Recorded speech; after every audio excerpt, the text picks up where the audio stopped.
Cricket பற்றின எல்லா அப்டேட்ஸும் தெரிஞ்சுக்கணும் நம்ம சேனலை சப்ஸ்கிரைப் பண்ணிக்கங்க. இந்திய அணியானது தென்னாப்பிரிக்காவில் சுற்றுப்பயணம் மேற்கொண்டு விளையாடி வருகிறது. இதனையடுத்து ஜனவரி மாதம் ஆப்கானிஸ்தான் அணியுடன் 3 T20 போட்டி கொண்ட தொடரில் விளையாட உள்ளது. இப்போட்டியின் போது ஹார்திக் பாண்டியா இந்திய அணிக்கு திரும்புவார் என்று தகவல் வெளியாகியது. நேற்று வெளிவந்த செய்தியை பார்த்தால் அவருக்கு காயம் இன்னும் முழுமையாக குணமடையவில்லை. அவர் IPL தொடரில் பங்கேற்பது சந்தேகம் என்று தகவல் வெளியாகியது. தற்போது BCCI செயலாளர் ஜெய்சார் தரப்பில் வெளியான தகவல் என்னவென்றால், அவர் தினசரி தீவிர பயிற்சியில் ஈடுபட்டு வருகிறார். அவர் ஆப்கானிஸ்தானுக்கு எதிரான T20 போட்டியில் இந்திய அணிக்கு திரும்பிவிடுவார் என்று தெரிவித்துள்ளார். இந்நிலையில் ஹார்திக் பாண்டியாவின் ஃபிட்னஸ் குறித்து அவரின் நெருங்கிய நட்பில் இருப்பவர்கள் சில தகவல் வெளியிட்டுள்ளனர். அதில் ஹார்திக் பாண்டியா முழு ஃபிட்னஸை எட்டிவிட்டார். எனவே அவர் ஆப்கானிஸ்தானுக்கு எதிரான T20 போட்டியில் விளையாடுவார் என்று கூறியுள்ளனர். இதில் விராட் கோலி மற்றும் ரோஹித் சர்மா ஆப்கானிஸ்தானுக்கு எதிரான T20 போட்டியில் விளையாடினார்கள் என்றால் எதிர்வரும் 2024ஆம் ஆண்டு T20 உலகக்கோப்பையில் அவர்கள் பங்கேற்பார்கள்.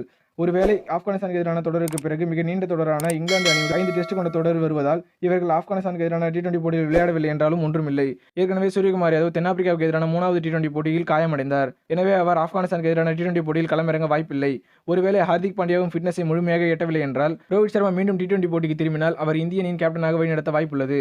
அப்படி ஒருவேளை பாண்டியா, ரோஹித் சர்மா, சூரியகுமார் யாதவ் மூவரும் இல்லை எனில் ஸ்ரேயஸ் ஐயர் அல்லது ரவீந்திர ஜடேஜா கேப்டனாக ஆப்கானிஸ்தானுக்கு எதிரான T20 போட்டியில் இந்திய அணியை வழிநடத்துவார்கள் என்று தகவல் வெளியாகியுள்ளது.